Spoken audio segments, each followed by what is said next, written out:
La llegada del expresidente del gobierno, Felipe González, a lo que es el Teatro Juan Bravo desde las 12 del mediodía, la presentación por parte del señor Chaparro, por parte de la Fundación Caja Rural. Es un privilegio, en nombre de la Fundación Caja Rural de Segovia y de Caja Viva Caja Rural, a este encuentro que hoy celebramos en el corazón de nuestra provincia, este espacio tan querido como el Teatro Juan Bravo, escenario que acoge este acto sobre geopolítica y organizado junto a la Fundación Felipe González. Quiero expresar de manera muy especial nuestro agradecimiento a la Diputación Provincial de Segovia por cedernos este magnífico teatro. Está por aquí Chema, Magdalena, muchísimas gracias. Y a Miguel Ángel González, que también está aquí con nosotros, director general de Drylock, porque sin su apoyo no sería posible celebrar este evento. El acto que inauguramos forma parte de la antesala del 16º Congreso de Empresas y Finanzas, un foro que se ha consolidado como referencia para el análisis económico y social que refleja nuestro compromiso con el desarrollo sostenible de la provincia y de su tejido empresarial. Hoy tenemos el honor, el inmenso honor, de contar con Felipe González, presidente del Gobierno de España entre los años 1982 y 1996, y figura esencial para comprender la evolución política, económica e institucional de nuestro país. Su presencia nos permite abrir una reflexión de enorme profundidad, tengo que decir, bajo el título del Consenso Constitucional y de Bretton Woods a la nueva era. Un análisis imprescindible para interpretar los desafíos globales que afectan también a nuestros pueblos, nuestras empresas y, cómo no, nuestras familias. Agradezco igualmente a mi amigo y economista José Carlos Díez, que conducirá este diálogo, su participación y su permanente compromiso con la provincia y con la difusión del pensamiento crítico, sabéis que le honra. Desde la Fundación Caja Rural de Segovia queremos reafirmar hoy nuestro compromiso con esta provincia, con su medio rural, su actividad económica, su cultura, su gente y su futuro. Por eso promovemos encuentros como este, encuentros abiertos, accesibles y orientados a ofrecer herramientas para entender un mundo cada vez más complejo. Segovia es tierra de historia, de patrimonio y de talento, pero también de espíritu emprendedor y de vocación de diálogo. Y es precisamente esa vocación la que nos trae hoy aquí. Generar pensamiento, anticipar tendencias y contribuir a que nuestra provincia siga siendo un espacio de oportunidades y de desarrollo compartido, y como veníamos hablando hasta llegar al escenario, y que sea de futuro. Permítanme agradecer de nuevo a la Fundación Felipe González y a don Felipe González su colaboración y su presencia aquí, y a todos ustedes por participar en esta conversación tan necesaria y recibirles con ese calor, con ese aplauso que hemos visto en el inicio. Les invito mucho a disfrutar de este diálogo que sin duda enriquecerá nuestra mirada sobre la realidad global. Así que muchísimas gracias, les dejo con ellos y vamos a pasar un rato fantástico. Gracias.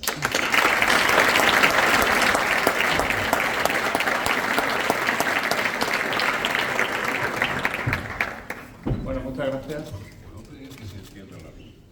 Que se encienda la luz del fondo del auditorio, ¿no? Que veamos a la gente, que veamos a la gente. Ahora lo pedimos. Bueno, oye, primero empezar por la Diputación, precioso el teatro, no lo conocía, la verdad, gracias por dejárnoslo, y luego contar la anécdota, ¿no? Organicé una cosa similar en Lanzarote con Felipe en octubre, y al venir me fui a comer con Miguel Ángel Alcibar, José María, me dijo, pues tráela a Segovia. Digo, bueno, pues se lo decimos, ¿no? Y se lo dijimos a Felipe, está haciendo muy pocas cosas últimamente y es un honor tenerle, yo creo que vais a disfrutar muchísimo. Y nos dijo que sí, ¿no? Llamamos a José María y nos dijo que sí, y ¿no? Llamamos a la Diputación y estamos aquí. He estado siguiendo, Felipe, el foro de Davos y yo creo que no, está todo muy bien, pero todo es tan superficial y tan de postureo, ¿no? que es tan poco creíble, ¿no? Y yo quería que aprovecharte que te tenemos, hay tal confusión en el mundo y tan desorden y tal entropía, entonces, ¿nos la puedes sintetizar un poquito? Y sobre todo eso siempre que hacen, que yo te admiro tanto y que aprendo tanto contigo cuando estoy contigo, de enfocarlo para dar soluciones prácticas. Porque ordenar el análisis yo lo hago también, ¿no? Pero claro, él dice, claro, y si estás ahí, el siguiente paso es ta, ta y ta, ¿no? Entonces, ¿cómo está el mundo, Felipe? Vamos a ver. No, tenemos al mando a un señor que es el puto amo, me refiero a Trump, y que naturalmente trata al resto del mundo como siervos. No hay puto amo, sino hay vocación de servidumbre, y trata a todo el mundo como siervo. ¿Qué ha conseguido? Y lo ha conseguido muy rápidamente. Ha conseguido desordenar todo lo que tenía un atisbo de orden mundial, basado en dos experiencias de dos guerras mundiales durante el siglo XX, etc. Este lo ha roto todo. Yo personalmente creo, lo digo con todo respeto, que está rematadamente loco. Pero hay dos tipos de locos. Lo diría de manera más elegante. Necio es el que no sabe, en latín. Y hay varios tipos de necios. El necio que no sabe, es el necio absoluto. Pobre que históricamente decimos, este es el tontito del pueblo, ¿no? No sabe que no sabe. Bueno, pero ahora el necio al que le dan poder arruina a un pueblo. No hay nada más peor que un tonto con poder. Bueno, estamos ante el ejemplo de un dirigente político mundial de la principal potencia democrática del mundo, y no democrática también por el momento, que tiene una perturbación mental que tiene solo un límite: no se da golpes en su cabeza. Da golpes a los demás, pero en su cabeza no se lo da. No es un loco orientado, no es un loco desorientado, pero ha acabado con el orden mundial. ¿Qué va a sustituir a ese orden mundial? Lo más brillante de lo que hemos visto en Davos, a mucha distancia, ha sido la intervención del primer ministro de Canadá, a mucha distancia. Yo les ruego a todo el mundo que acceda a eso y lo lea. ¿Qué es lo que pueden hacer lo que él llama las potencias medias frente a este reparto del mundo entre grandes potencias con vocación imperial? Estados Unidos, la China de Xi Jinping, no la anterior de Deng Xiaoping, de quien ahora no se puede hablar. En China se puede hablar de Mao, pero no se puede hablar de Deng Xiaoping, que fue el que produjo todo el cambio. La dinámica china que lo llevó de 1850 al siglo XXI en un periodo de tiempo cortísimo. Deng Xiaoping fue el gran confuciano que cambió completamente los parámetros del comportamiento de China, aprovechando un acuerdo con Kissinger y con Nixon para separarlos de la Unión Soviética, cosa que deseaban profundamente, todavía en tiempos de Mao. Por tanto, tenemos a China, otro interlocutor, y a la Rusia de Putin, la Federación Rusa. Por tener datos, pequeños datos, la Federación Rusa es el territorio más extenso del mundo, en un solo país, por entenderlo, el más extenso. Tiene probablemente, eso está mejor, que se va poniendo la luz y ya no tenemos algo más. A mí me asusta mucho eso de sentirme en un escenario con un fondo oscuro. Yo quiero ver a los ciudadanos. Entonces, la Federación Rusa, con ese inmenso territorio, con esos inmensos recursos, está en manos de Putin, que tiene una vocación imperial rusa. No, algunos dicen que es un estalinista, también lo es. Pero es anterior al estar miembro, tiene una vocación de la Rusia imperial. Entonces, Putin y tantos hijos de Putin que hay repartidos por el mundo, tiene la otra parte del dominio que quiere repartirse, quiere mojar en ese dominio con Trump y con Xi Jinping en China. Quieren dividir el mundo en esas superzonas de influencia. Ya les diré que todo eso va a fracasar, pero por el momento han conseguido desordenar el mundo. Como me recuerda que nos reunimos en Lanzarote, desde allí tengo una lesión que me viene hasta ahora, desde el día 3, y que me tratan en un hospital militar con técnicas militares, en el Gómez Ulla, una lesión en la pierna. Pero estoy a gustísimo estando aquí. Ver desde un punto con tanta historia, de verdad, con tanto arraigo, y con una posición geopolítica, geoestratégica tan importante, que es imposible de imaginar, como Segovia, que para cualquier lado que se pase o se vaya, tiene ventajas inconmensurables, que hay que tener conciencia de eso para aprovecharlo. Pero bueno, voy de nuevo a lo global. Esto nos ha metido, ¿qué es lo que ha conseguido en el primer año de su segundo mandato Trump? Ha conseguido desordenar el mundo. ¿Hay alguna posibilidad de ordenarlo sobre nuevas bases? A mi juicio no. El primer país que va a pagar el precio de tener a un loco al mando, hablaba de necio, el que sabe que no sabe, que le pasaba a Reagan, que fue buen amigo, yo trabajé durante casi 8 años con él. El que sabe que no sabe ha comenzado con el principio de la sabiduría, porque busca a los que saben. Como es consciente de que no sabe, busca a los que saben. No es el caso de Trump. Trump cree que sabe más que todos los que lo rodean. Dicen que es un gran empresario. No es verdad, no lo crean. Es un mercachifle. Nunca ha sido un gran empresario. Ha quebrado 3 veces. Claro, no ha sido nunca un creador de riqueza. Conozco muchas de las aventuras históricas de este personaje. Por tanto, él no sabe que no sabe y tiene la arrogancia de creer que sabe más que todo el mundo, cuando lo único que sabe es lo que le conviene a él y a su familia. Lo demás le importa nada. Nada es nada.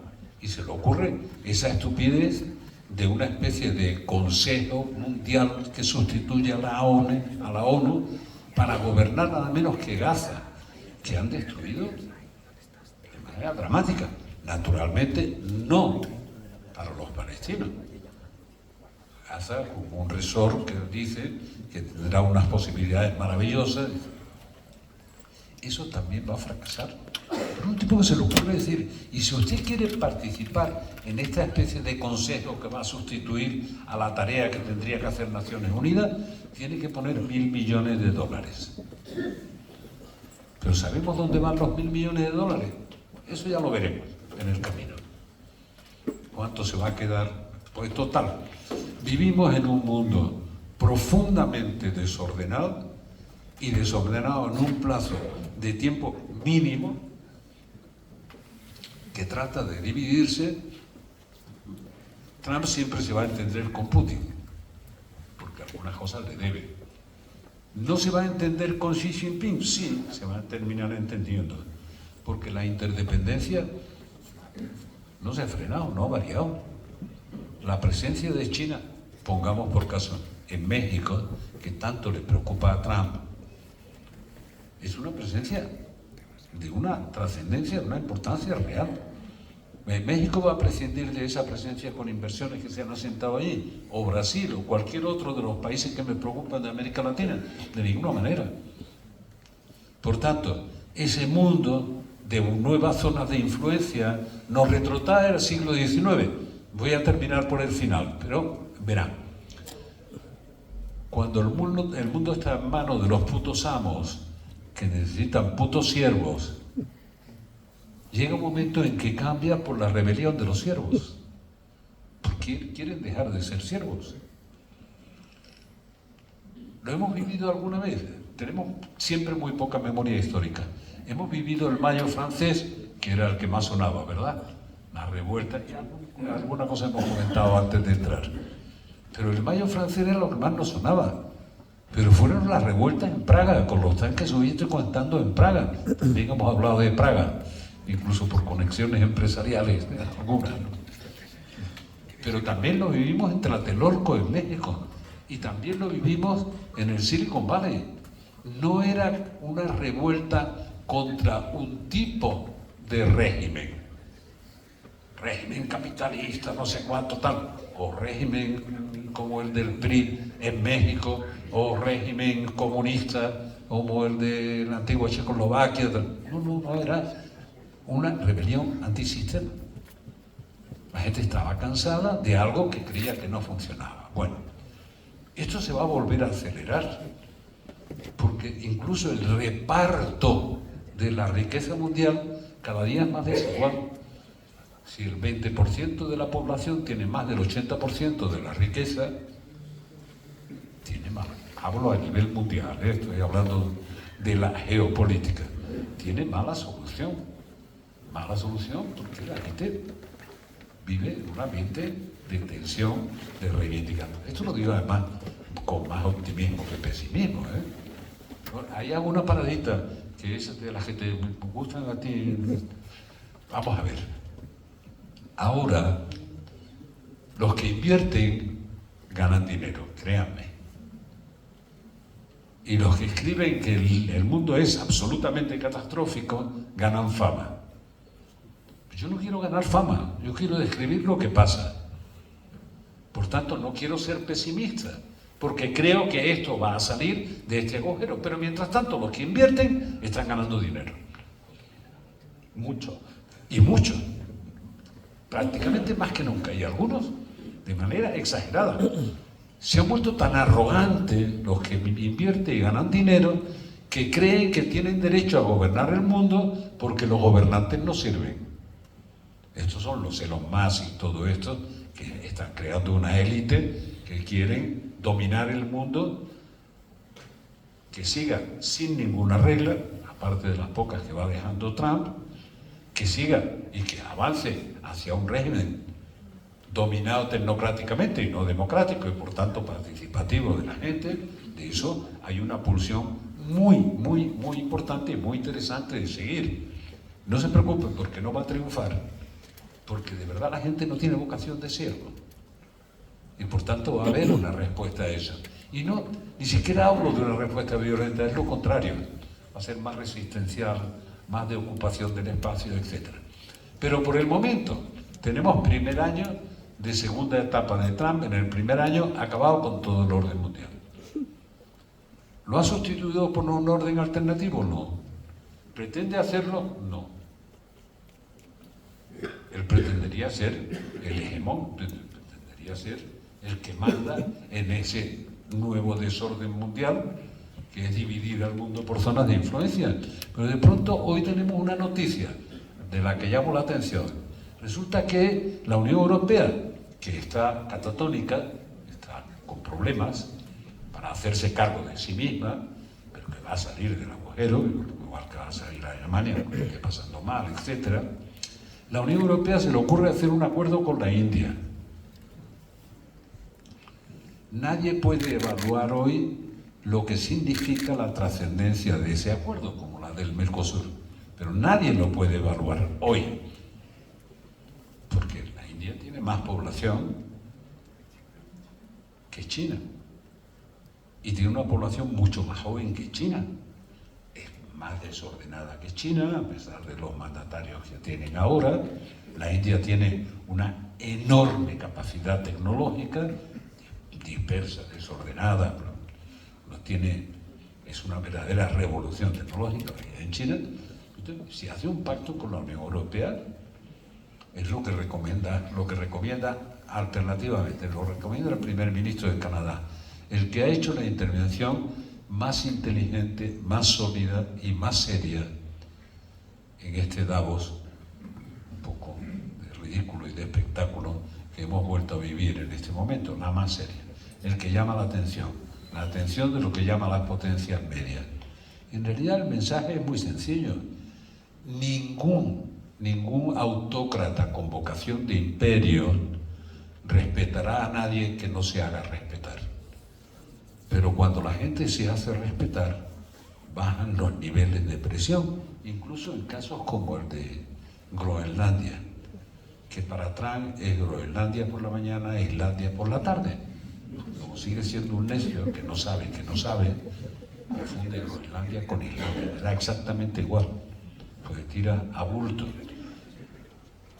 Primero dispara y después averigua, pero primero ya ha disparado. Por tanto, ahí hay una posición a la que hay que seguirle la pista, porque marca un camino. Eso es lo global. Si vemos la Unión Europea, estamos mal. Europa no se puede convertir en un museo. Y como estamos en un museo de la historia, que uno no tiene más que asomarse a la plaza y verlo, que es Segovia, está muy bien, pero además tiene que sacar toda la potencialidad de su situación geoestratégica para desarrollarse, porque el potencial que tiene es enorme. Es que yo vivo ahora una parte de mi tiempo en Extremadura, al lado de Guadalupe. Guadalupe no tiene término municipal. Vivo en medio del monte, a 10 kilómetros en línea recta de Guadalupe. Y veo la diferencia que hay entre los pueblos. Ustedes también la ven, ¿no? La diferencia que hay entre Guadalupe pueblo, que es un pueblo históricamente, digamos, de siervo de la gleba, en el sentido de empleado del monasterio y el pueblo de al lado, Cañamero, es un pueblo con mucha iniciativa, está al lado, con mucha iniciativa, y veo las diferencias, que es increíble lo que ocurre, cómo son tan distintos estando a tan pocos kilómetros unos de otros. Pues bien, desde allí, desde Guadalupe, ahí en medio de la sierra, veo las potencialidades y las dificultades de unos y de otros. Bueno, Segovia es... Acabo de venir de Madrid, a mí me cuesta ir a mi casa en Guadalupe 2 horas y media, 1 hora por unas curvas casi imposibles. Llega uno ya con el estómago en la boca, ¿no? Pero 2 horas y media, aprovechando que como soy un jubilado de júbilo, no de que me paguen la jubilación, porque nunca me apunté a la jubilación, hace 20 años que la debía de cobrar, nunca me apunté, pero como soy jubilado puedo salir a 1 hora donde el tráfico me favorezca y volver a 1 hora donde el tráfico casi siempre, no siempre, también me favorezca. Y vivo en medio del monte, una parte, trato de convencerme de que vivo en Guadalupe y voy a Madrid. Lo que le digo es mentira.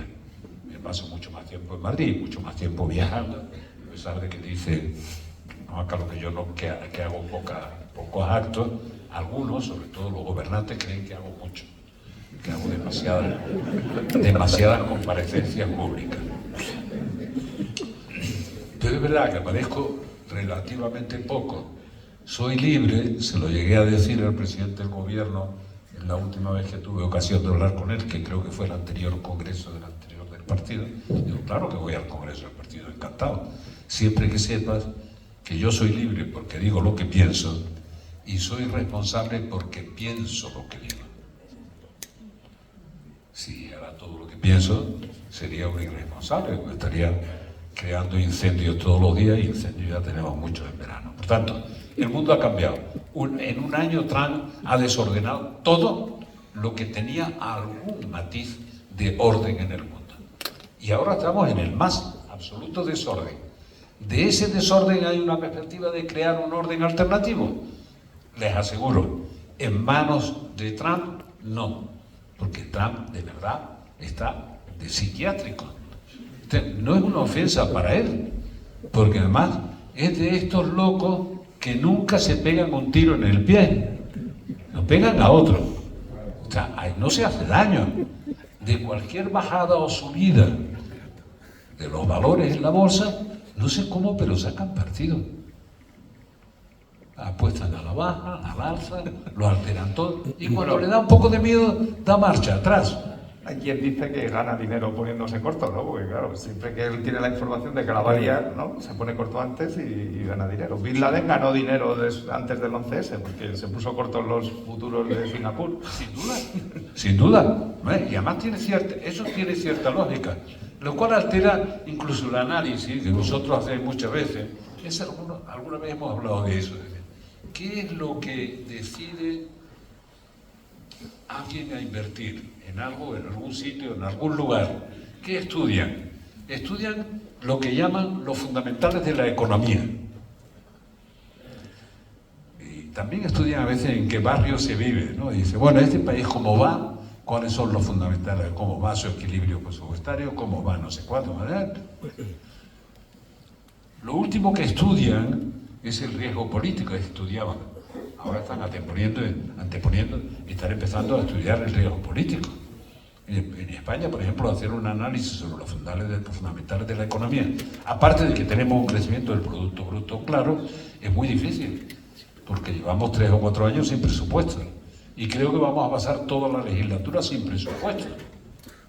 Y el presupuesto es la ley que ordena las prioridades que tiene un gobierno en un proyecto de país, si se tiene un proyecto de país, si se tiene, cosa que no es tan frecuente como pueden ustedes creer, ¿no? Oye, pero antes de pasar a España, lo que has comentado... No, pasar de paso solo. Pero hombre, tenemos que acabar en España, evidentemente, pues somos españoles, ¿no? Con mucho orgullo. Pero lo que has comentado, bueno, primero darte las gracias por estar optimista. Yo también estoy, ¿no? Como decía Daniel Kahneman, los optimistas nos equivocamos igual que los pesimistas, pero somos más felices, ¿no? Te da igual, pues si va a ir mal, pues ya, ¿no? Pero lo que has comentado de Europa... coincido plenamente, ¿no? No sé si seguiste el discurso de Merz, del canciller alemán, en Davos, ¿no? A mí me sorprendió, porque no, son alemanes y son protestantes, que eso es jodido, pero bueno, ¿no? Tienen que sufrir y ganarse el cielo en vida, ¿no? Entonces, hizo un discurso muy desgarrado, ¿no? Y dijo, nosotros creamos el mercado único para ser una zona de progreso, ¿no? Y nos hemos convertido en una máquina de burocracia, ¿no? Por resumirlo, ¿no? Pero tampoco da un plan alternativo, o sea, es la antítesis de Trump, es el hombre racional, serio, ¿no? Es alemán, ¿no? Ojalá Trump fuera igual que él, pero no ves una alternativa, ¿no? Entonces, tú viviste todo el proceso, tú cuando firmaste la adhesión éramos 10 y pasamos a ser 12, somos 27, has visto todos los procesos de reforma de gobernanza. ¿Cómo se hace eso? O sea, ¿cómo vuelves a hacer Europa competitiva, como dice Mario Draghi? ¿Cómo desarmas toda la parte y orientas todo el foco otra vez de energía, ¿no? A crear empleo y salarios, que es lo que hacíais los socialistas cuando luego te preguntaré, ¿eh? O sea, ¿cómo creamos empleo y buenos...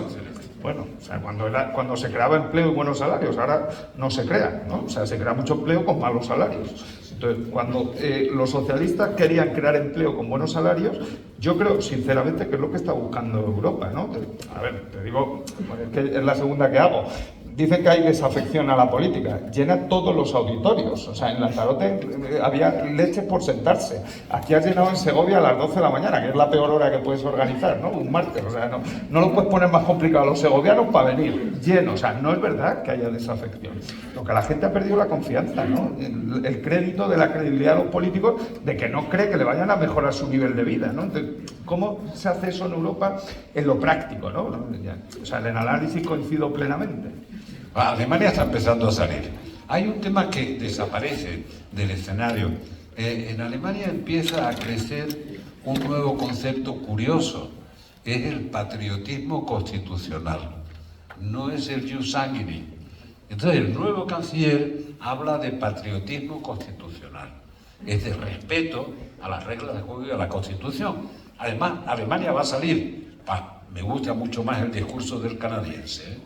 Pues tiene mucho más cerca al monstruo y además ni siquiera lo considera jefe de gobierno de Canadá, lo considera el gobernador de Canadá, diciendo Canadá me pertenece. Este es un gobernador más de lo que debería ser Estados Unidos, y lo dice descaradamente, lo desprecia, lo cual es curioso hasta que se ha puesto serio, porque vamos a ver, Trump, todos los que tienen actitudes de ese tipo, pero Trump solo respeta a quien se hace respetar. Y les aseguro que no es un problema de tamaño. Entonces, ¿qué pasa con Europa? Hombre, Alemania todavía tiene algunos elementos históricos que pesan sobre Alemania con algunas contradicciones. Hay un crecimiento enorme de la extrema derecha en Alemania. Es curioso que ese crecimiento se produzca en las zonas de Alemania donde no hay emigración. No ha nacido en las zonas donde la migración es la culpable que dicen y todas estas cosas que se oyen, ¿no? Donde no hay emigración. Y ha nacido mucho más en la parte de la Alemania del Este, unificada después de la caída del muro de Berlín, que la otra parte. Pero Alemania hay síntomas claros de que está saliendo, y va a salir, y va a seguir siendo, va a volver a ser una potencia desde el punto de vista económico, pero ahora, si tiene patriotismo constitucional, sustituirán el jus sanguinis por el jus soli, es decir, alemanes los que están en este suelo y además respetan y defienden la Constitución. Cuando uno habla de la Constitución, parece que está enamorado de la transición y de los pactos constitucionales que hicimos, los pactos de la Moncloa. La Constitución, que se puede cambiar, como es natural, se puede alterar. Lo que no se entiende, y me canso de explicarlo, es que son los cimientos de un edificio. Por definición, el cimiento es aquello que no se ve, que está por debajo de la línea de flotación, lo que no se ve. Y por tanto no se tiene en cuenta en esta vida que hacemos de cada día. Cada día hay una liebre nueva puesta a correr en el escenario para tapar las liebres anteriores de las que no queremos hablar. Y todo el mundo se lanza como loco a cazar la nueva liebre. Mientras tanto, los cimientos del edificio se están corroyendo. Y de pronto, como ocurrió en Miami, lo cuento muchas veces, hay un edificio de 20 plantas que se hunde de una vez. Y la gente dice, ¿cómo es posible? Un edificio habitado y no sé qué y tal. Porque se habían corroído los cimientos.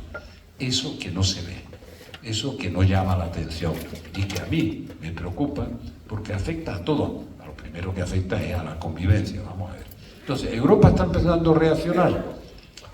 A duras penas, sí. Y Alemania va a volver a tener, de verdad, va a volver a tener el protagonismo que le corresponde. ¿Es un protagonismo como Alemania solo frente al mundo? No. Como estamos en Segovia, con su dimensión, su historia encima, etc., toda Europa, los 27 de Europa, somos un cachito pequeño del extremo suroccidental de Eurasia. El continente es Eurasia y nosotros somos un cachito pequeño, 6% de la población mundial, todavía con la arrogancia de que si tenemos un conflicto bélico, y lo tenemos, lo ha habido en la antigua Yugoslavia y lo tenemos ahora en Ucrania, siempre tenemos la pretensión de que los conflictos europeos son mundiales. Hace mucho tiempo que no somos generadores de un conflicto mundial. Lo digo en sentido más positivo que negativo, pero los europeos creen que es mundial todo lo que ocurre en Europa. Todavía se cree en eso. Pero Alemania será el país más poderoso de Europa otra vez, y lo será desde el punto de vista económico, tendrá una gran influencia política, etc. Pero Alemania, no solo Alemania, digo, junto con el resto de los países de Europa, son un rinconcito de Eurasia. Significan lo que significan. Por eso me preocupa que la gente no sea capaz de percibir la importancia que puede tener un acuerdo con el Mercosur. Y en lugar de ponerse de acuerdo la extrema derecha y la extrema izquierda, lo que hay que ponerse de acuerdo es para que reformen la política agrícola común y dejen de hacer tonterías los burócratas europeos, que hay muchos. Que Europa lo que hace es reglamentar todo lo que los demás crean. ¿Por qué? Porque no son capaces de crear. No ha habido una sola gran TIC europea. Ahora, ¿va a haber una política común de defensa? Es decir, ¿tienen un camino para avanzar? Sí, el informe Draghi y el informe Letta son buenas rutas para avanzar en materia económico-financiera. La gente que está aquí no puede saber ni lo va a seguir, en general, es que hay 300 o 350.000 millones de euros que todos los años de ahorro europeo viajan a buscar oportunidades de negocio en Estados Unidos. Y Trump dice que vivimos a cuenta de ellos, porque es más fácil hacer negocio en Estados Unidos que en Europa. Porque el reglamentismo que aquí afecta a todos, afecta a los pequeños, medianos, a los autónomos. Rellenar papeles para un autónomo es necesitar una gestoría a su disposición, si no ganan para vivir. ¿Cómo se van a gastar dinero en esto? O sea, estamos absolutamente burocratizados, tenemos que desburocratizar y tenemos que avanzar. Nosotros entramos en Europa, es decir, entramos en Europa en los 80, entramos en una Europa en crisis, ¿verdad? Que éramos 10, pero no es solo cuestión de números, éramos 10 y mal avenidos, tardamos en entrar un montón de años negociando los prealabres franceses. Los prealabres franceses, que se resumen a uno que ahora es el prealable del Mercosur. Es el Estado llano en Francia, la Revolución Francesa, lo he discutido tantas veces con ellos.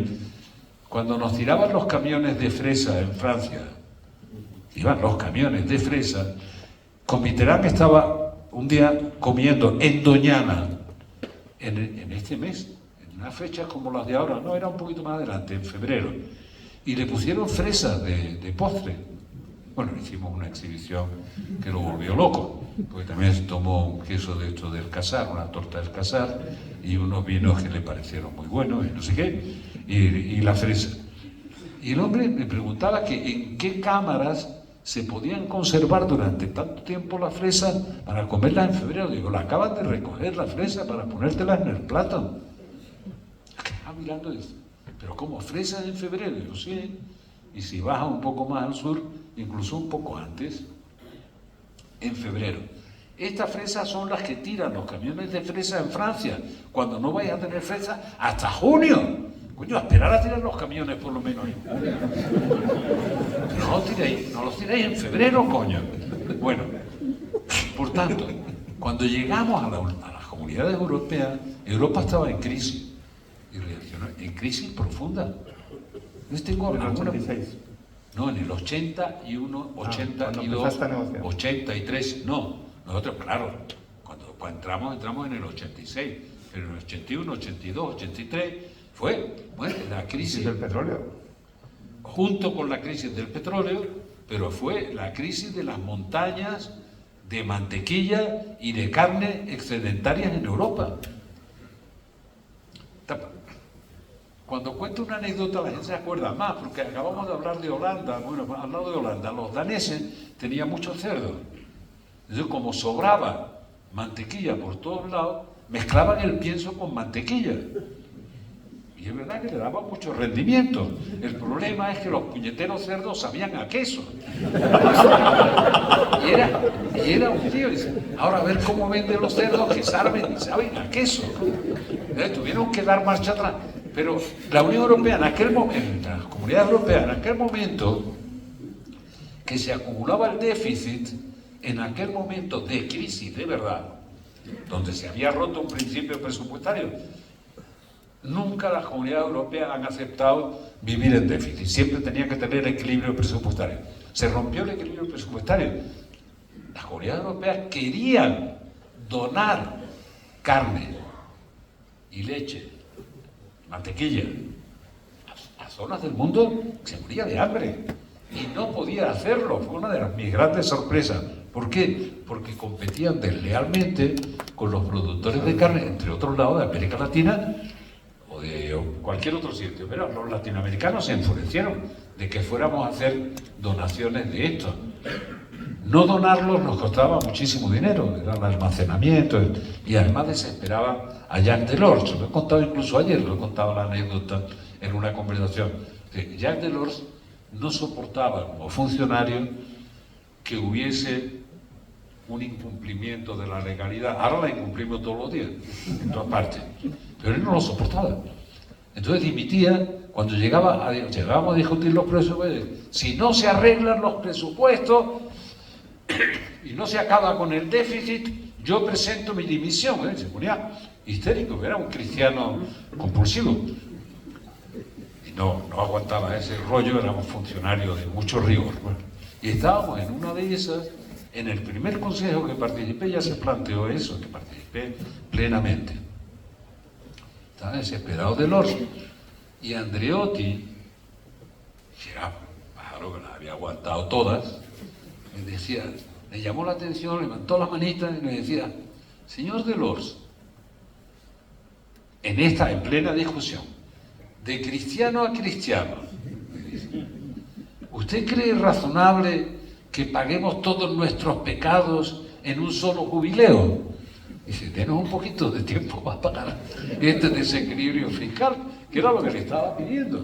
Y nosotros entendía perfectamente, nos moríamos de la risa y medio salvamos la situación. Pero estábamos en plena crisis. Superamos la crisis y se produjo, recuerden lo que les digo, la década de la galopada europea. El acta única, bueno, cuando tuve una discusión con Delors, que era buena amiga, cuando no fue suficientemente ambiciosa la negociación para el siguiente paso, porque se atravesó la caída del muro de Berlín y los deseos de ampliación, etc., le quería llamar al Tratado Europeo Delors acta única, que se había hecho durante su mandato, acta única bis. Digo, es una contradicción en sus términos, no puede ser única y bis. Por tanto, llamémosla de cualquier otra manera. Bueno, por tanto, salimos de esa crisis. Ahora estamos en una crisis que si no la arreglamos puede ser terminal. Europa está vieja, como yo. Bueno, yo en eso no estoy de acuerdo. Sí, no. Está mucho más vieja que tú, ¿no? Sí, bueno, a mí todavía la cabeza dice que me salva, ¿no? Yo firmaba de llegar a edad así con esa lucidez, vamos. La gente del campo sabe que los árboles se mueren de abajo para arriba o de arriba para abajo, ¿no? Pues, claro, a mí me está afectando más de abajo arriba. Como pasa con los castaños, pasa con el chancro, que es de abajo para arriba. Entonces, de pronto desaparece el castaño con 70 años, ¿no? Bueno, pues a mí es de abajo para arriba. O sea, lo que tengo malo es de abajo para arriba, ¿no? Las piernas, va uno fallándole todo. Es verdad que todavía la cabeza se mantiene. Pero, cuando digo que es viejo, siempre cuento ese ejemplo. A algunos se les ha quedado y cada vez que tienen que bajar una escalera se acuerdan de mí. ¿Pero qué es lo que nos pasa? Que con determinada edad uno tiene que mirar el suelo para saber dónde pone el pie para no caerse. Que yo estoy soportando la caída desde el 3 de octubre, ¿no? En vez de me están intentando arreglar desde el 3 de octubre para acá la pierna, ¿no? Bueno, pero si todo el tiempo te lo pasas mirando para el suelo, para no tropezarte, pierdes el horizonte. O sea, la juventud se demuestra, y hablo de la juventud en el sentido profundo del término, también en el físico, en que el joven también se tropieza y se cae, se sacude y sigue andando. Pero cuando se cae un viejo, está jodido. Nos llevamos unos pocos de meses arreglando las averías. Pero Europa mira tanto para el suelo que pierde el horizonte. Se dedica a reglamentar lo que otros realizan. Y si usted está grandes empresas, todos Google, todas las no sé qué, los vamos a regular. Y dice, haz una grande y después regula. Y después regula. Pues no, yo no les pido que tengan el comportamiento de Trump, que se parece más bien a aquel revolucionario mexicano que hizo, entre otras cosas, enfrentaba a Estados Unidos y esto, y decía, primero fusila y después averigua. No, yo no digo eso, pero por lo menos que hagan una experiencia de crear algo que sea competitivo, que compita con estos dos grandes productores de esas nuevas grandes empresas innovadoras, Estados Unidos y China. No, nosotros vamos a esperar que la creen y ya la regularemos. Y usted joderás, porque no lo vas a poder regular.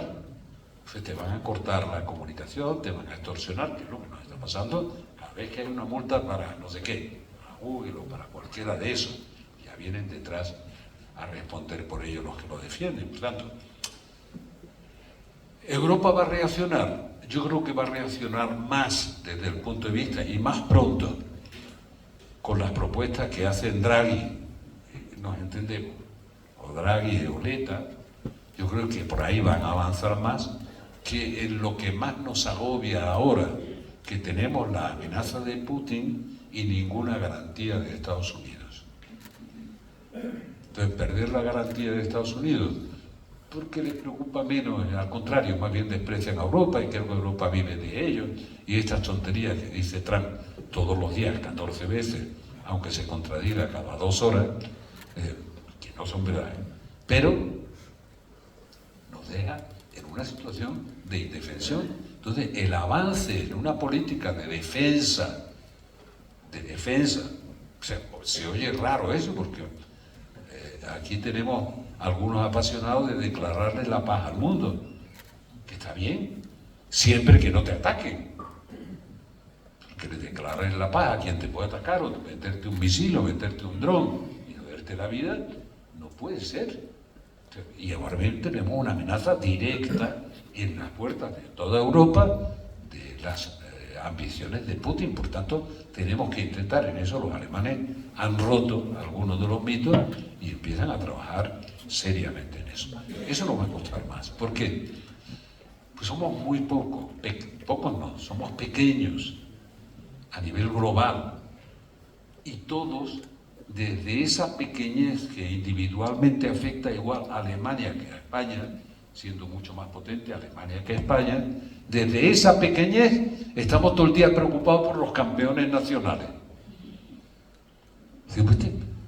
Pero no solo no hay campeones nacionales, desde el punto de vista de la defensa, desde el punto de vista del interés para mantener una defensa que nos haga creíble para disuadir, no para atacar a nadie, somos absolutamente enanos todos, divididos, no significamos nada. Ahora, no quiero descender a los patios internos, pero yo, por ejemplo, estoy de acuerdo en que hay que aumentar el gasto de defensa. Es una tontería lo que dice Trump.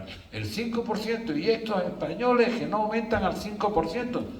Nunca Estados Unidos ha gastado el 5% de su Producto Bruto en defensa. No digo que no ha gastado mucho. Ha gastado mucho, nunca el 5%. Eso es lo de menos. Aquí se ha duplicado el gasto de defensa en 1 año y medio. Ha pasado de 1 a 2, en cifras redondas. Yo estoy en favor de eso.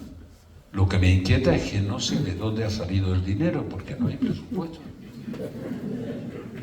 De algún sitio se habrá sacado, yo lo apoyaré, pero por lo menos que me cuenten de dónde se ha sacado. Bueno, de momento gastan el 1,2 y se ha inventado 20.000 millones en el capítulo 7 de créditos sin saber qué vamos a hacer. O sea, han dicho que van a hacer gasto en defensa, pero no sabemos qué van a hacer. Si están gastando en defensa ya, ¿eh? Pero no en intervención general del Estado, ¿eh? Están en 1,2. No, claro. Porque que es todo mentira, es que le mandan informes a la OTAN OTAN es para decir mentira. que estamos en el 2. No es mentira, no hay presupuesto. Ah, claro, es que no puede gastar, ¿no? Sí puede gastar, pero gasta irregularmente, eso es lo que me inquieta. Gastar sí pueden. Bueno, el hecho de no haber deflactado el IRPF, un chorro de dinero, bueno, hay muchísima gente que lo ha pagado, y lo ha pagado muy en serio, ¿eh? No solemos hacer las cuentas, más tenemos una buena ciudadanía. Lo que no se dan cuenta los dirigentes políticos de un salto de lo global a lo local demasiado fuerte es que empiezan a estar hartos de que no funcionen los servicios, hartos de que no se haga mantenimiento, hartos de que haya tantos fallos, tal. Y seguimos sin presupuesto. Podemos pasarnos toda una legislatura sin presupuesto. Entonces, comprendo que es muy difícil defender esto, porque dice, bueno, ¿y qué? ¿Y si funcionan las cosas? Es que no funcionan. Dice, ¿qué es lo que quiere usted hacer con España? Que fue lo que me preguntaban tantas veces cuando llegué al gobierno hace tropocientos años.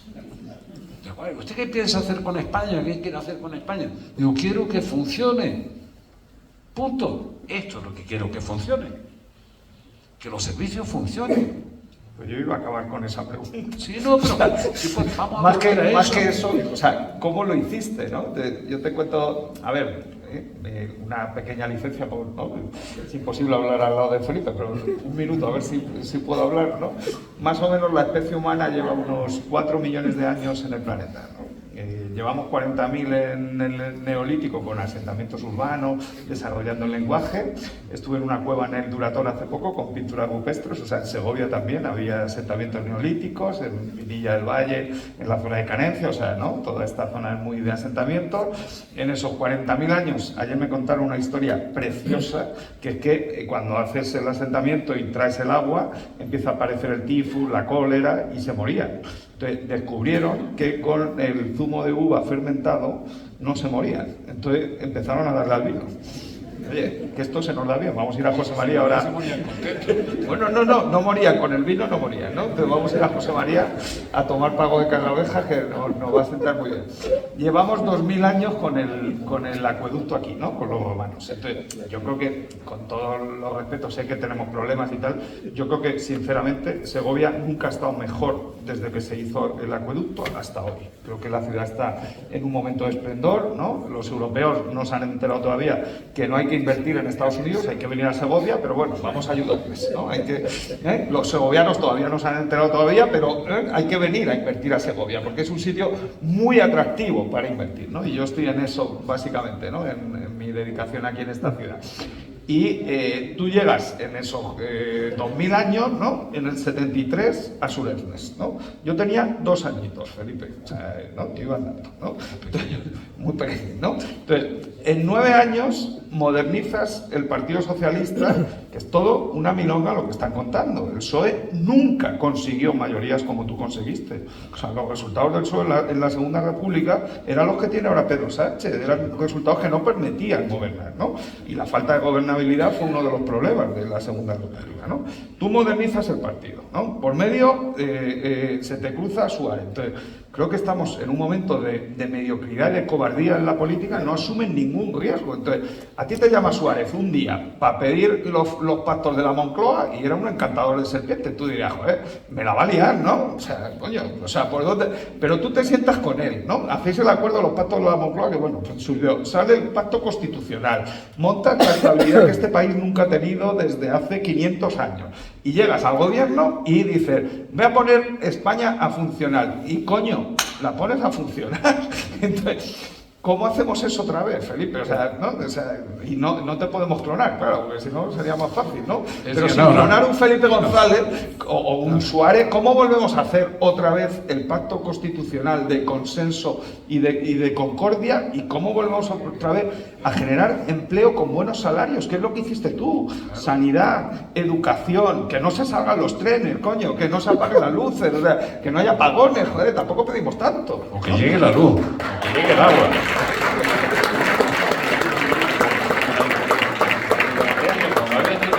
Aquí a Rajoy presentando su libro, me decía, yo de presidente de la Diputación hice y tal, y yo que era parte de un plan cuyo dinero te daba yo, para que llegara el agua. Hay muchos sitios donde no llegaba el agua, llegara la luz y llegara las comunicaciones en forma de teléfono, aunque fuera una cabina de teléfono, que empezamos así, y era antes de ayer, hace muy poco tiempo. Y es verdad que hicimos aquellos pactos. Por primera vez en la historia contemporánea de España nos miramos a la cara. Es decir, bueno, será mejor entendernos que enfrentarnos.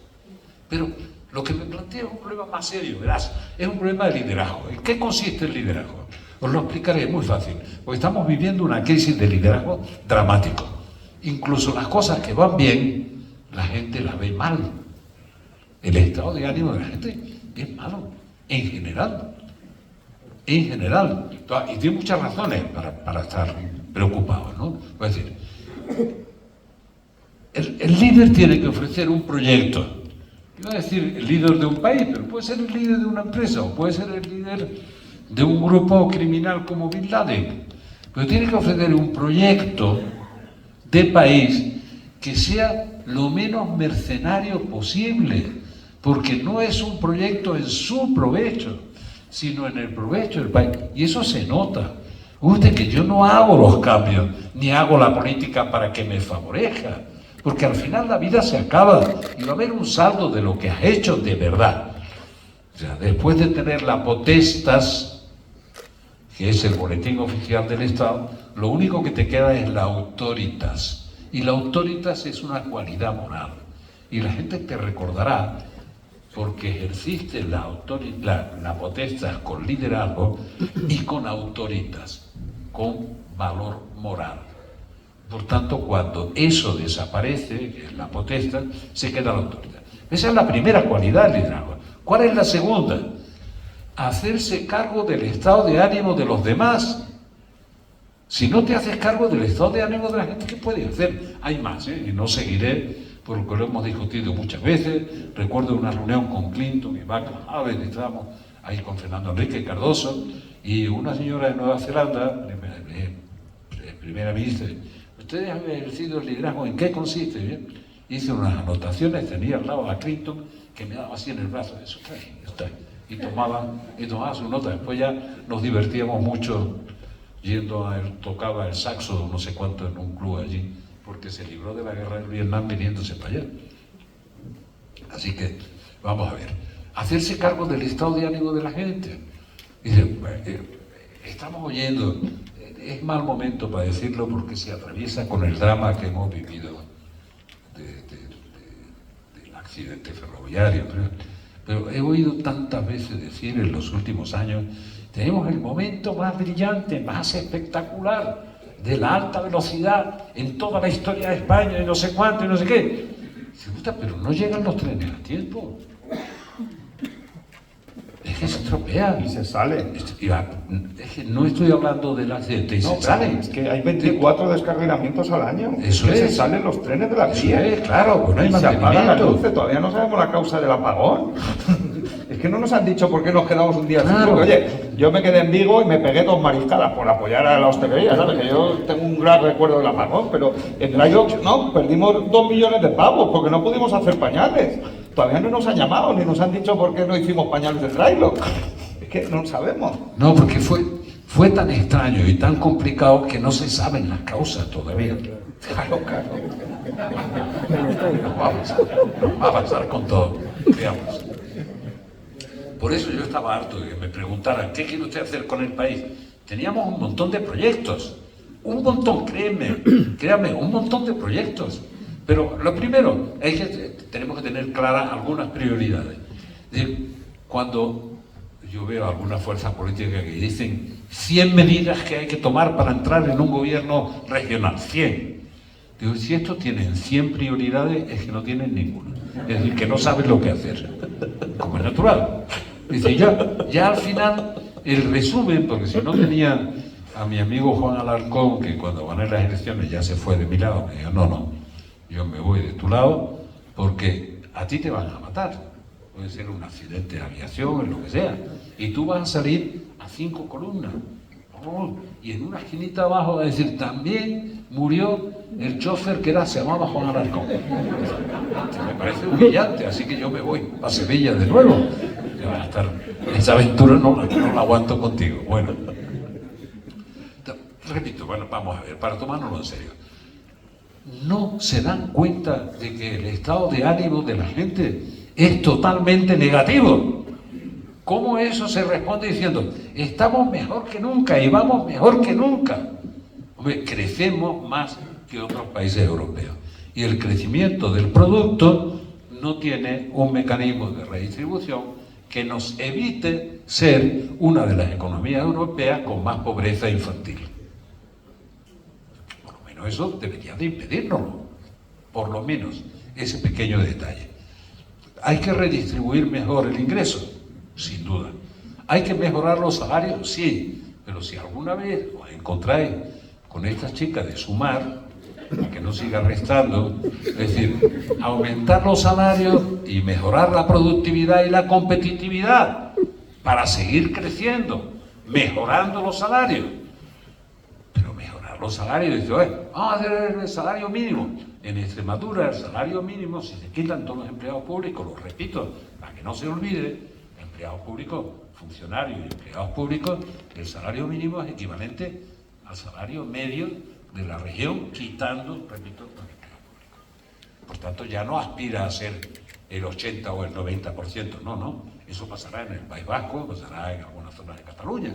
Entonces, me preocupa que no se enteren, porque se supone que son especialistas, estamos discutiendo cosas que de verdad son absurdas, pero sobre todo, Me preocupa que no se enteren de cuál es el estado de ánimo de la gente. Entonces, si veo al presidente del gobierno en mi país, que es en un meeting en Aragón con la que está cayendo, donde dice que la gestión de Puente se llama, no sé, el ministro, es fantástica y que ha dado todas las explicaciones, no sé qué. Bueno, todo el mundo está asombrado, dice, ¿por qué viven tan de espaldas a la realidad? ¿Cuál es la razón? ¿Por qué se ha perdido la idea de lo que es el liderazgo? Pues la coordinación de equipos humanos también. Ay, no quiero ponerme dramático. Miren, ahora han despedido a 2 de Rodalía, ¿no? A 2 responsables de Rodalía. Nunca es el que manda, es el siguiente o el siguiente del siguiente. Y no está mal que lo sea, ¿eh? Porque se supone que reconocen que son responsables los que entienden de eso. Que es tanto como reconocer que yo no entiendo. Yo veo que aquí hay un líder y que este que he nombrado para esto me falla. Me lo voy a cargar a ver si acallo la protesta. Entonces, no me voy a ir yo porque no acierto, me equivoco más que ir haciendo puntos. No hay ni manera de que acierten, ¿no? Pero siempre son los niveles inferiores. Y en los niveles inferiores hay más responsabilidad que en los superiores. ¿En qué momento escalará la responsabilidad a los superiores? En general. Tiene que ser que ocurra en Rodalía y no en cercanía de Madrid. Bueno, que en cercanía de Madrid no está Junqueras, ¿no? Pero, es que Junqueras pidió la dimisión del ministro y qué casualidad, ¿no? Que hay 2 cargos de Renfe y de Adif en Cataluña. Que será casualidad, vamos, que no. Claro, pero no si quiero pensar más. Si tienes razón. Eso, lo más dramático que he vivido en los últimos meses con mi paisana, Montero, con el debate de si habrá o no habrá presupuesto. Que llevamos 2 o 3 años sin presupuesto. No es que hayamos tenido buena suerte antes, porque hemos pasado de Montoro a Montero, que tampoco es mucha ventaja. Eso tú me entiendes mejor que nadie. Por eso, de Montoro a Montero. Luego, que Montero, que conozco desde hace años, se le ocurre decir, cuando le pregunta, oiga, ¿pero va a haber presupuesto o no? ¿Presupuesto o no? Dice, depende de lo que diga Napoleón. No es ese que estaba en Waterloo, pues Napoleón no. Depende de lo que diga Puigdemont. Mandé de lo que diga Puigdemont. Pues váyanse todos a su casa. Todos. Sin que falte ninguno. No es que dimita uno porque ha habido un fallo, no. Todos. Si usted reconoce que el tener o no presupuesto depende, a pesar de lo que diga, de un fugado de la justicia, no, mejor que se vaya. No estoy diciendo que se vaya, ¿eh? Me puede parecer, sino que asuman las responsabilidades, que se enteren de una vez de lo que es el liderazgo. Por favor, que se hagan cargo del estado de ánimo de la gente, que la gente ya ha pasado del nivel de no creer al nivel de cabrearse. Y ese nivel de cabreo es un problema que empieza a ser serio para la convivencia. Créanme, serio para la convivencia. Esto de que no hayan deflactado el IRPF ha tenido un coste para mucha gente que se siente y se considera clase media, con razón. Y bajar ese escalón es muy jodido, ¿eh? Bueno, por criticar a todos, Montoro tampoco lo deflactaba, pero los economistas llevamos pidiendo la deflactación desde hace 30 años, porque es el impuesto más injusto que hay, porque ¿no? Revienta la progresividad, o sea, lo que haces es ¿no? grabar en los tramos bajos, que es donde sube el tramo, ¿no? Eso lo he discutido incluso con los sabios.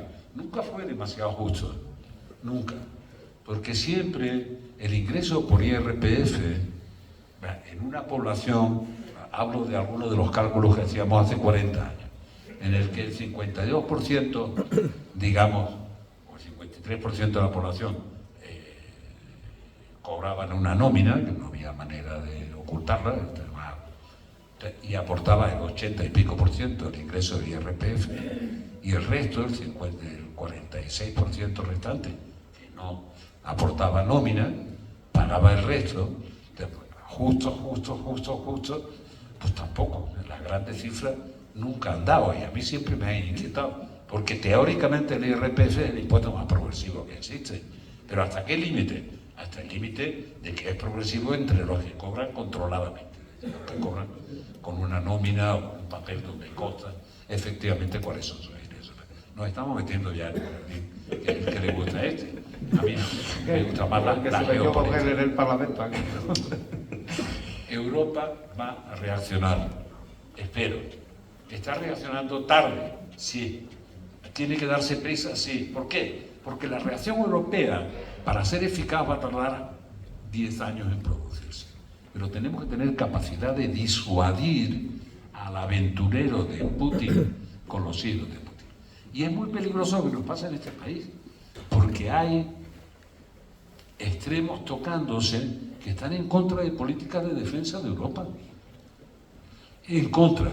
Hay algunos que dicen, no, lo que tenemos que hacer es salirnos de la OTAN y desarmarnos y no sé cuánto, ¿por qué gastar dinero en defensa y tal? Digo usted es de los que le declaran la paz al mundo. Como decía el canadiense, dice, usted o forma parte de la decisión de lo que se quedará, o forma parte del menú, de cuánto se va a repartir en el menú. El llamamiento del canadiense ha sido lo más serio que se ha oído en Davos, pero no está tan lejos de entenderse con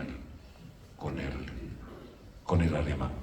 Y lo curioso de Europa es que Gran Bretaña, siempre aliado natural de Estados Unidos y tal, está acercándose a Europa después del Brexit. ¿En qué? En las políticas que son importantísimas para todos, entre otros las políticas de defensa. Fíjense que yo probablemente no tenga tiempo para verlo. Necesitamos 10 años para organizar un sistema de seguridad y defensa en Europa que sea suficientemente disuasorio frente a las apetencias imperiales de Putin. Y Putin puede contar los 10 años. Pues dice, no, es que Putin tiene el apoyo del pueblo ruso. Y cada vez que hay alguien que dice eso, sé que ha ido a contar uno por uno cuántos apoyan a Putin. Y los que no toman plutonio. Eso es, ni viven en pisos que sean relativamente altos, no sea que se caigan por el balcón, estas pequeñas cosas que pasan todos los días allí, de la gente que no se atreve a no estar de acuerdo, incluso no está de acuerdo con la regla del ajedrez de Putin y tampoco le gusta a Putin eso. Por tanto, tiene mucho apoyo popular. Nadie lo ha demostrado, lo ha comprobado. Pero vamos a necesitar 10 años para organizar eso.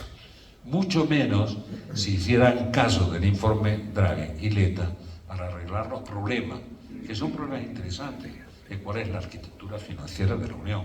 Y ahí se podría avanzar mucho. Dice, pero el derecho de veto hay que superarlo. Cuando se pone en marcha una máquina, yo eso lo he comprobado en la práctica. Cuando se pone en marcha una máquina, dice usted, lo hicimos con el euro. ¿Usted no quiere seguir los compromisos que llevan a la moneda única? Quédese aparte, pero no obstaculicen a los que quieran avanzar, y háganlo en serio. Esto se puede hacer en prácticamente todas las políticas. Que va a haber siempre alguien que esté del otro lado, sin duda, y lo vemos, no son los más apetecibles, lo vemos, y que va a haber alguien que te dé sorpresa. Sí, Meloni la está dando. Meloni está volviendo a colocar a Italia en el lugar que perdió se lo aseguro, hace 30 años en Europa. Y ahora está volviendo a recuperar ese lugar en Europa. Se le puede criticar lo que se quiera, eso no. Eso es una absoluta evidencia. Y por cierto, es el gobierno más estable desde Nerón, que se llevó un poco de tiempo. Era un poco trampista ya. Que no. Hacía lo que veía Putin, hacía algunas de Nerón también. Putin se montaba autoatentados, moría mucha gente y crecía naturalmente el deseo del hombre fuerte que iba contra los que hacían los atentados, que era el mismo. Eso que la historia lo contará en su día. Por tanto, España estamos ya en el nivel de España, tiene que reaccionar también. Pero la primera reacción dice, oiga usted, si usted no es capaz de tener presupuesto, no es capaz de explicarnos cómo gasta el dinero. Tú que eres economista, vas a salir de esto. No sabemos de dónde sale. No sabemos de dónde va a salir ni siquiera la decisión que han tomado hoy por decreto de regularizar a 500.000 que curiosamente eso converge con una campaña de la Conferencia Episcopal de la Iglesia Católica, que ha sido bastante intensa. Aquí se han regularizado cada cierto tiempo las personas que están irregularmente, lo han regularizado todos los gobiernos. Se habla de 500.000, que es una frase, puede ser 500.000 o 450.000. Se puede hacer bien o mal. Si no se hace bien, tendremos problemas europeos muy serios. Pero si se hace bien, no tenemos por qué tenerlo. Entre otras cosas, porque aquí no hay fuerza de obra para mantener esta tasa de crecimiento. Entonces, que sean regulares o irregulares, que no les den prestaciones en materia de sanidad. Dice, ¿usted cree que es mejor no curar a quien esté enfermo, aunque tenga una enfermedad contagiosa, porque no está dentro del sistema? Es decir, es posible que se cargue a todo el sistema y cueste mucho más. Esto es una discusión que tengo muchas veces. Le pongo un ejemplo curioso. En Estados Unidos, el sistema sanitario cuesta un 18% de la riqueza de Estados Unidos. 18%. Solo el sistema sanitario. Y hay un montón de estadounidenses, de gringos, que viven como residentes en la Costa del Sol porque tienen, de clase media, si no, no serían residentes en la Costa del Sol, que tienen un hijo con problemas, o una hija, o dos, con problemas renales, por poner un caso, que solo la atención que pueden recibir en España les permite, la atención del Sistema Nacional de Salud, les permite mantener a los hijos con esperanza de vida. Esto nos está pasando en España, en nuestro sistema sanitario.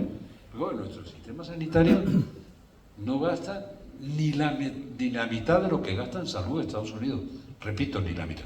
Las cifras que dicen de transferencia a las comunidades autónomas no son verdad, que son las transferencias netas, pero hay más, naturalmente, más gasto en sanidad. Pero es un gasto infinitamente menor que el de Estados Unidos, muchísimo más eficaz y sobre todo más justo. Entonces yo cuando veo que defienden eso de no, que no se trate a cualquiera, que aquí no se puede entrar, que hablan de los irregulares y demás. Temo que no lo hagan bien. La regularización, estoy en favor y no estoy en la Conferencia Episcopal, de verdad, por el momento, pero creo que hay que regularizar, se ha hecho ya varias veces, hay que hacerlo bien. Creo que lo va a hacer bien el gobierno, ojalá, pero será la primera cosa que haga bien desde hace tiempo. Más bien lo harán como la ley de solo el sí es sí, ¿no? No, que lo hagan bien. Y si no lo hacen bien, tendrán muchos problemas con Europa, pero también tendrán muchos problemas de regularización aquí, muchos problemas. Entonces lo que veo es que para eludir un debate parlamentario serio, se va a hacer por decreto. ¿Cuál me asombra el rango normativo? Después de una iniciativa popular que ha recogido 7 millones de firmas, la que más ha recogido. Yo tengo un amigo que casi es de la familia, que fue ministro contigo, de Virgilio Zapatero, ¿no? Que él siempre recuerda el artículo de la Constitución, que desarrolló él en la Comisión Constitucional, que el decreto se inventó para casos de extrema excepcionalidad. Lo constituyisteis así. Así. Ya, pero llevamos gobernando así 15 años. Porque hace 15 años que gobernamos en excepcionalidad. Claro, estoy de acuerdo. Si lo excepcional se prolonga durante mucho tiempo, uno se acostumbra. Porque las cosas que denuncian no llaman la atención. Repito, porque casi todas están por debajo de la línea de flotación. Quiero saber de dónde sale el dinero y dónde va. ¿Es una pretensión absurda? No. Es una pretensión lógica. No digo de compromiso político, yo no te espero nada de la política ya, como es natural. Todas mis preocupaciones se proyectan para la siguiente generación, no para mí. No va a sacar nada de esto. Yo lo que quiero es que el país no siga hundiéndose en un desorden y en un despiste. No, pero crecemos más que otros países. Y sí, razón de más para cabrearse porque tenemos más pobreza infantil que países que crecen mucho menos que nosotros. Razón de más para cabrearse. ¿Por qué? Pero pero tenemos la mejor red de alta velocidad. Si os contara cómo empezamos con lo de la alta velocidad y cuántas veces he discutido que hay un concepto que se llama alta velocidad y otro que es velocidad alta. Y no tiene nada que ver, curiosamente. Pero todo el mundo dice, ¿qué es la alta velocidad? Usted, si un tren se tiene que parar, por ejemplo, en el corredor mediterráneo, cada 40 kilómetros para ser eficiente, porque está súper poblado, hay mucha industria, si tiene que pararse cada 40 kilómetros, un tren de alta velocidad no añade ningún valor cero, porque nunca va a tener la velocidad de crucero que aproxima los 2 puntos entre los que tiene que estar conectado. Eso es la alta velocidad. Pero si tiene que parar cada 50 kilómetros, cada 40 kilómetros, ponga velocidad alta, ponga trenes eficientes que aceleren lo que puedan acelerar y que paren donde tengan que parar. Pero aquí todo se ha confundido. Yo ahora oigo el debate porque me afecta directamente, pues lo pusimos en marcha. Yo me monté por primera vez en el AVE cuando salí del gobierno, es decir, en el 96. Estaba funcionando desde el 92. Yo no me había montado en el AVE. Las pasiones por inaugurar las cosas y todo, yo no las tenía especialmente. Pero en ese momento, el compromiso de puntualidad, el compromiso de cumplimiento, el compromiso pleno. Las he vivido de todos los colores. Y es claro que algún fallo puede haber, pero que el mantenimiento es un fallo garrafal. Pero no por el accidente, por Dios, por olvidarnos, cuando hablamos de este tema, sin poder olvidarnos, que tenemos todo presente, y lo tenemos presente de corazón. No hablo por él. Hablamos porque cada día tenemos protestas y quejas, cada día. Y son fallos de mantenimiento. ¿De qué te vale tener una alta velocidad si no vas a la velocidad que merece? ¿De qué vale? Que además lo hemos vendido como una marca internacional. ¿Cuánto de prestigio nos va a cargar eso? O sea, que las cosas de verdad tienen que cambiar. Veo una falta clara de liderazgo. Creo que una cosa es gobernar y otra es resistir en la moncloa. No es lo mismo. Gobernar es tomar decisiones y decisiones que sean coherentes, porque no se puede inventar una ley ómnibus. Ahora voy a meter en el ómnibus 20 cosas. Solo una te interesa votarla, pero tendrás que votar por todas, o esa tampoco sale y te lo achacaré. El abuso del decreto ley, eso que Virgilio denuncia, y denuncia con toda la razón. Se pueden hacer más decretos leyes en 2 meses de gobierno que en los 14 años que yo estuve. O sea, de vez en cuando hace falta un decreto ley. Bueno, pero tú ganabas por mayoría absoluta, Felipe. Claro, es que todo es complicado. Cuando tienes 120 escaños, todo es desorden y complicación, ¿no? Lo de la mayoría absoluta es lo último que quiero. La mayoría, absoluta. Es lo último que quiero. Bueno, 202, ¿no? Que tenga, sí, 202, sí. De 350 tampoco era tanto, ¿no? Pero decía, vamos a ver, si uno cree, característica del liderazgo, que su proyecto de país es bueno para la mayoría del país, lo lógico es que pretenda la mayoría, ¿no? Cuando uno discute en si voy a sacar el 20% o el 23%, y si saco el 23%, hasta Tesano se va a poner contento. Esto lo he discutido tantas veces en Chile con la concertación. Es decir, o sea que vuestra aspiración es la aspiración de sacar 2 puntos más aquí o aquí. No ofrecer una mayoría a los ciudadanos. Te la pueden no dar. Pero si tú no crees en la mayoría, ¿cómo te van a dar una mayoría? Es que la gente es tonta. Si tú quieres gobernar para la mayoría, tienes que asumir en esa oferta las contradicciones implícitas en una mayoría. Si no las asumes, nunca serás mayoritario. Pero tampoco nunca llevarás adelante un liderazgo en serio. Vea, en España hemos vivido esto muchas veces. Nunca hemos tenido el desarrollo que hemos tenido en los últimos 45 años, desde que empezó de verdad la reconciliación entre los españoles, la convivencia, la democracia, los pactos de la Moncloa.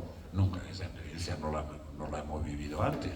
Llevamos con constituciones destituyentes durante mucho tiempo, ganamos la mitad contra la otra mitad, y por primera vez hemos tenido una que podemos compartir, y la gente se ha empeñado en crear muros para que no haya la posibilidad de convivir. A mí me preocupa más la convivencia que cualquier otra cosa, y el país es muy renuente a romper la convivencia. O sea, la sociedad quiere seguir conviviendo, y quiere seguir conviviendo con libertad y en paz. No quiere excluir de la conversación lo que ahora ya empieza a excluirse, porque el proceso acabó en Cataluña y se instaló para toda España. Este procesismo extraño, es decir, es que mejor, si nos vamos a reunir, mejor que no se hable de esto, no se hable de lo otro. ¿Esto qué es? Es mejor que te pidas otra cerveza y que sigas hablando. ¿Por qué razón va a ser que la gente se calle y no pueda hablar de todo y pueda hablar con libertad? Eso me preocupa a esta altura de mi vida, porque hemos luchado contra eso todo el tiempo. Y la vocación de mayoría no es más que una vocación de servicio.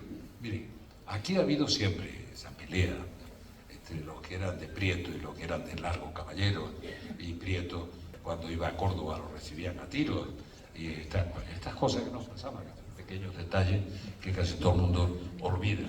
Y Largo Caballero se creyó en español en un momento determinado, y creyó que iba a hacer la revolución.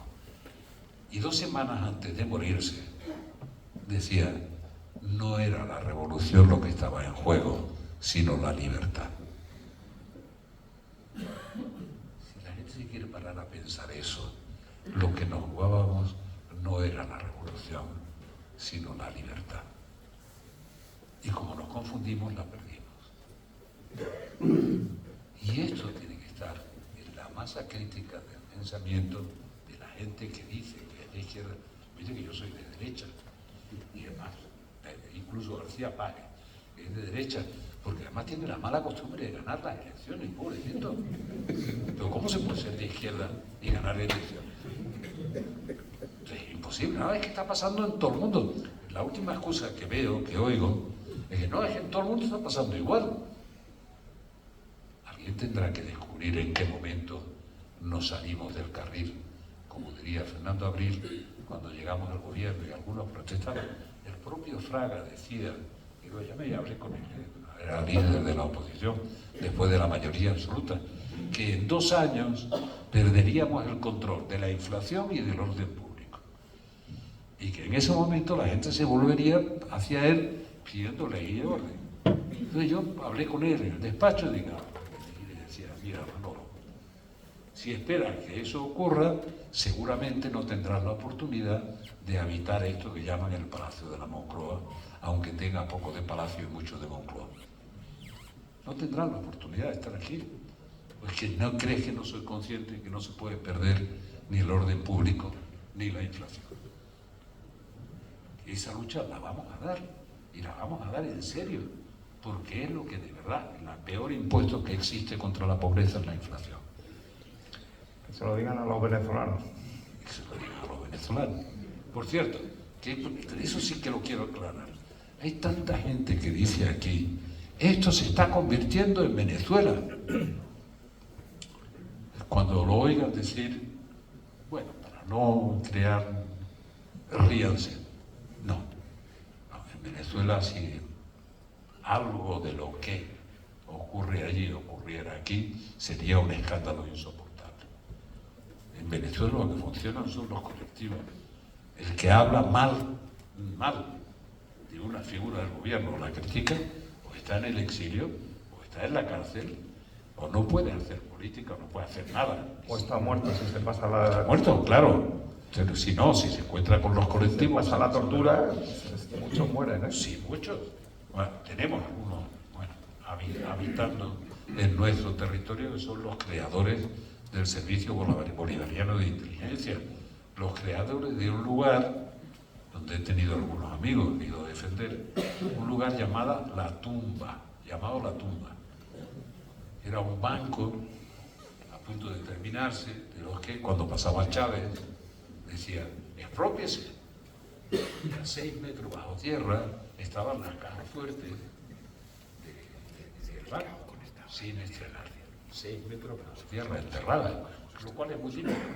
Ahí torturaban y enterraban a gente que los sacaban 1 hora al día para que les diera el sol y después los bajaban allí y le ponían una palangana, no tenía nada, estaba fuerte, una palanganita para que hicieran sus necesidades, le metían la comida. Tengo de paisanos además en Madrid ahora, uno de los que liberaron, no sé por qué, pero bueno. Bueno, vamos a acabar aquí, ¿no? Yo creo que... No, vamos a acabar con optimismo. Verán, venga. ¿Qué nos espera? ¿Qué nos espera? La gente no acepta la servidumbre, esto es la Edad Media. La gran oportunidad de Segovia, de verdad, es mucho más que la que nadie imagina. Venir de Madrid, pasar por aquí y enfocar hacia dónde podemos ir de toda Europa, etcétera, etcétera. La localización de Segovia, aparte de la belleza y de la tradición y tal, les dan infinitas oportunidades. Aprovechemos algunas de esas oportunidades y aprovechémoslas en serio, sin confundirlas. Yo creo que esto es un lugar completamente privilegiado. Y como es un lugar completamente privilegiado, hay que aprovecharlo y aprovecharlo a fondo. Porque Segovia en 10 años puede tener, espero que mejor distribuido que el resto, uno de los PIB per cápita más importantes de España. En 10 años, buena actividad. Y puede ser una transformación fantástica. Además hay que comprender que no solo hay que tener empleo cualificado con buenos salarios. Y que para tener buenos salarios hay que tener buena productividad y buena competitividad. Si no, no sirve para nada. Sirven para malvivir, para que no llegue uno a fin de mes. Tanto Segovia está en un buen momento, en un lugar privilegiado. ¿Habrá resistencia a eso? Resistencia al cambio hay siempre. Termino con algo que he oído de mis compañeros de universidad,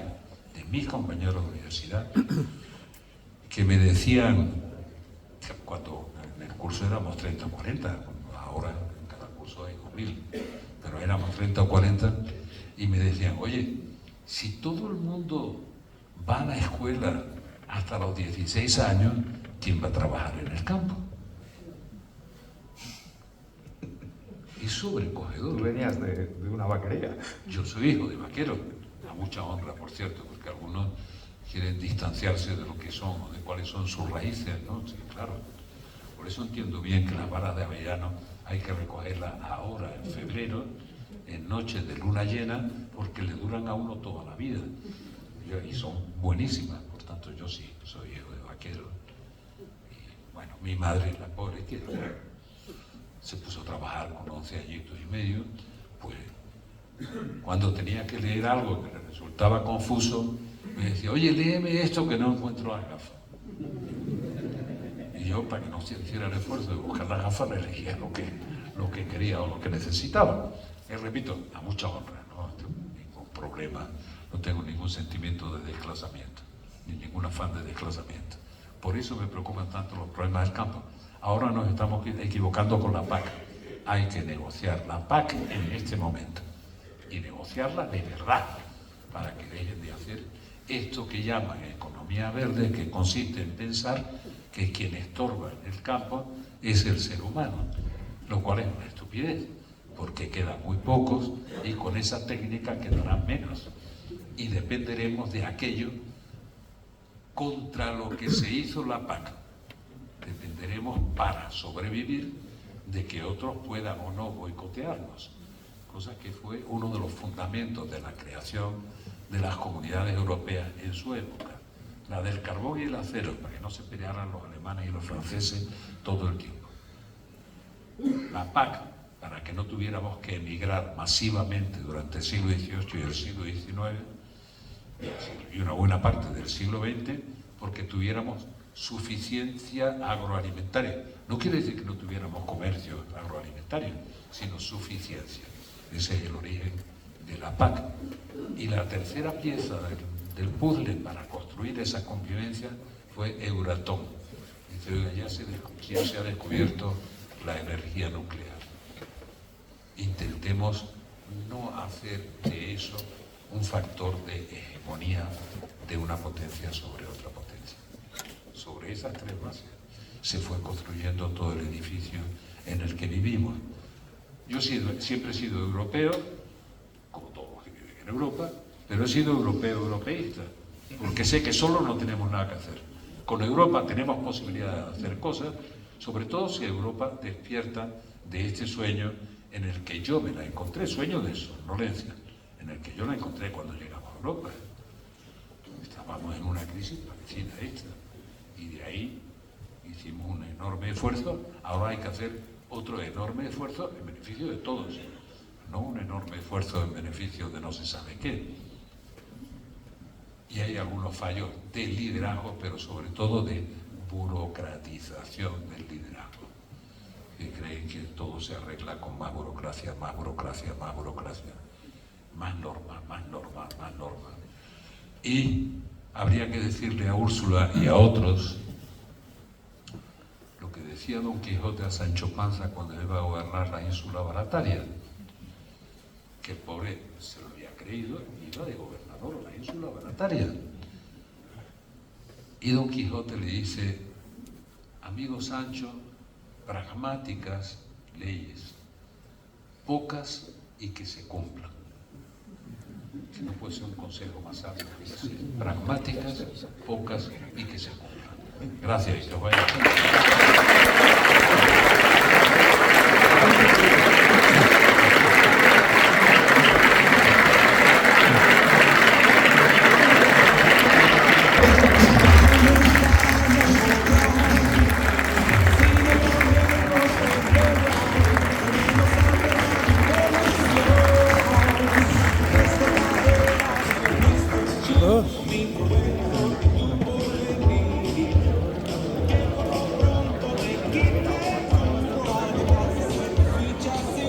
Que casi me mato.